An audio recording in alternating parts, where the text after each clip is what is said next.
안녕하세요. 마음과 마음을 이어주는 남자 김덕일입니다. 오늘은 레몬테라스 카페에 올라온 사연을 얘기해 보겠습니다. 이틀 전에 올라온 사연인데요.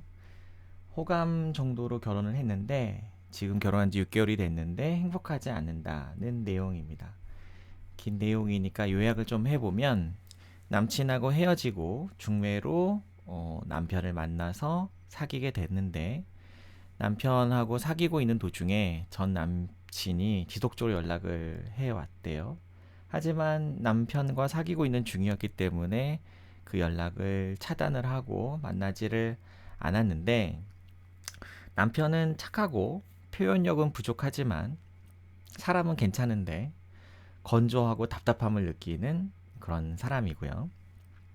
인간성이 좋고 그리고 다른 것들이 다 좋고 조건도 좋고 그런데 사랑이 없어서 지금 괴로운 상태라고 해요. 처음에 결혼해서 한두 달은 좋았는데 지금은 혼자서 괴롭다. 그리고 전 남친이 그립고 전 남친에게 돌아가고 싶고 지금은 굉장히 공허하다. 답은 없지만 사연을 써본다. 이렇게 글을 썼습니다. 아마 이렇게 고민하시는 분들이 많이 있을 겁니다. 꼭 결혼 문제가 아니더라도 무엇인가 이 인생에서 중요한 결정을 내려놓고 내가 잘못 결정한 것은 아닌가, 내가 저런 선택을 했어야 하는 것은 아닌가, 이런 생각을 하시는 경우들이 많이 있는 것 같아요. 그리고 결혼을 하기 전에도 고민을 많이 하지만 결혼을 하고 나서도 내가 돌아가야 되는 것은 아닌가 이런 생각을 하고 아직 아이가 없을 때 돌아가야 되는 것은 아닌가 이런 생각을 하시는 경우도 있는 것 같아요. 사귀는 기간이 짧을수록 결혼하기 전에 사랑을 공고하게 다지지 못하고 결혼을 했을수록 그런 생각은 더 많이 하게 되는 것 같아요.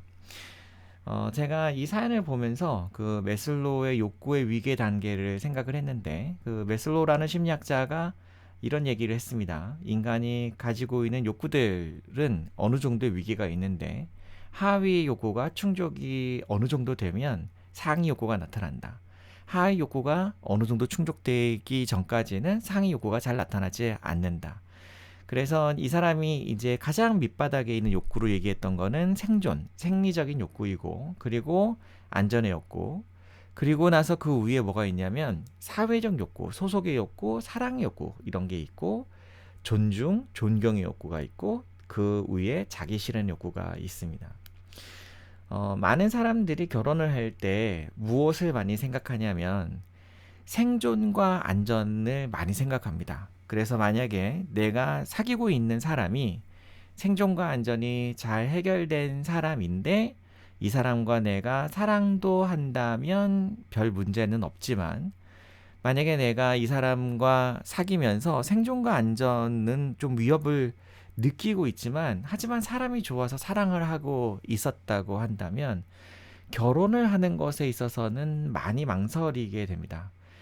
물론 생존과 안전의 욕구가 충족되지 않더라도 사랑만으로 결혼을 선택하는 사람들도 있고 그렇게 살아가는 사람도 있는데 또 그것이 잘못됐다는 것이 아니고 사람마다 결혼하는 이유는 또 각자 다르니까요. 그런데 생존과 안전의 욕구가 되게 중요한 사람은 이 욕구가 충족되지 않는 상태에서는 사랑만으로는 결혼을 잘 하지는 못합니다. 그래서 이 사연을 쓰신 분을 봤을 때에는 전 남친은 생존과 안전의 요구가 잘 충족되지 않는 사람이었던 것으로 보입니다. 그러나 사랑했던 사람인 것이죠. 남편은 생존과 안전의 욕구가 잘 충족되는 사람입니다. 그런데 이 사람을 깊이 사랑하지는 않는 것이죠. 그래서 이제 어느 정도 안정감이 됐고 이제 결혼을 하게 됐고 생존과 안전의 욕구가 잘 충족되고 나니까 사랑의 욕구가 많이 올라오는데 내가 남편을 그만큼 사랑하지 않기 때문에 그러면 나는 내 전 남친처럼 내가 남편을 사랑하지 않았으니까 나는 내 남편을 사랑하지 않는 것이고 사랑 없이 결혼한 것이고 이것은 잘못된 것이다 라고 생각을 하는 것 같아요. 그럼에도 불구하고 답이 없지만 답답한 마음에 글을 올려본다라고 쓴 걸 보면 생존과 안전의 욕구를 포기할 수는 없는 것이죠. 그리고 보통 사람들이 얘기하는 조건을 포기할 수는 없는 사람인 것입니다. 사람들은 이런 사연을 볼 때, 특히 남자분들은 이런 사연을 볼 때 이 여자분을 굉장히 많이 비난을 할 것 같아요. 욕을 많이 할 것 같아요. 그리고 사랑하는 사이에 결혼을 하는 것이 맞지 않느냐, 조건 때문에 사랑을 버리는 게 말이 되느냐라고 생각하는 사람들이 많기 때문에 그런 사람들이 이 사연을 들으면 나쁜 여자라고 생각을 할 것이고, 이런 여자는 불행해져야 된다라고 제가 얘기하기를 기대하겠죠. 제가 지지난 방송을 보니까 골목 식당의 김밥집을 제가 사연을 올렸는데 굉장히 조회수가 많더라고요. 다른 사연에 비해서 폭발적으로 조회수가 많더라고요. 그런데 비호감, 싫어요. 이게 되게 많고, 댓글도 김밥집 망해야 된다, 잘못돼야 된다, 이런 댓글도 달리고, 이런 거를 보면 사람들이 나쁜 일을 하거나 배신을 했거나 사회적인 기대를 저버린 사람들은 벌을 받아야 된다라고 생각을 하는 것 같아요. 저도 그 마음은 10분 공감을 합니다. 다만 제 방송은 이 사람들이 왜 이런 행동을 하는 설명을 하는 방송이니까 제가 심리를 좀 더 설명을 하고 있는 것이고요. 그래서 제가 봤을 때 이 여자분은 과거로 돌아간다 하더라도, 그래서 전 남친이 다시 연락이 왔던, 아직은 결혼하기 이전 시점으로 돌아간다 할지라도 전 남친을 선택하지 않고 남편을 선택했을 것으로 보입니다. 과거로 돌아가도 똑같은 선택을 했을 거예요. 그러니까 자신의 선택을 존중하고요.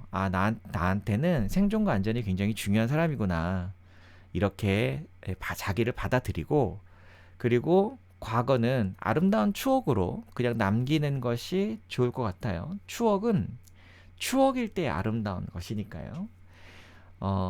그리고 제가 조언을 좀 드린다고 한다면, 남친과는 어느 정도 기간이 있었겠죠. 사귀는 기간이. 그러니까 지금 당장 생각해 보면 남친과의 사랑은 굉장히 큰 것 같고, 그리고 남편과는 이제 얼마 안 됐으니까 남편과의 사랑은 얼마 아닌 것 같고, 내가 속물과 같은 어리석은 선택을 한 것은 아닌가, 이런 생각이 들면서 후회가 될 수도 있는데, 내가 돌아가지 않을 것이라면 과거의 것을 붙잡고 후회하면서 사는 것은 굉장히 어리석은 것입니다. 내가 어떤 선택을 했든지 그 선택은 항상 일정한 대가를 지불하게 되어 있죠. 그러면 그 대가를 지불하는 것을 감수해야 돼요. 사람은 어떻게 살 수는 없냐면, 내가 원하는 모든 것을 다 갖고 살 수는 없습니다. 그래서 선택을 한 것이잖아요. 그러니까 그 선택에 대한 대가를 본인이 책임을 지고 사는 것이 좋겠죠. 전 남친과의 관계, 전 남친과의 사랑을 계속 그리워하면, 그러면 앞으로 또 다시 어떤 심리적 어려움이 있을 수가 있냐면, 남편과 관계가 더 어려워지고 남편에게 죄 짓는 것 같고, 그런 죄책감으로 더 힘들어질 수도 있어요. 그러니까 추억은 추억으로 묻고 현재에 집중하면서 지금 남편과 좋은 관계를 만들어 갈 수 있기를 바래 봅니다. 이 방송은 결혼과 가족관계연구소 MNF에서 제공하는 방송이고요. 저는 김덕일이었습니다. 방송 들어주셔서 감사합니다.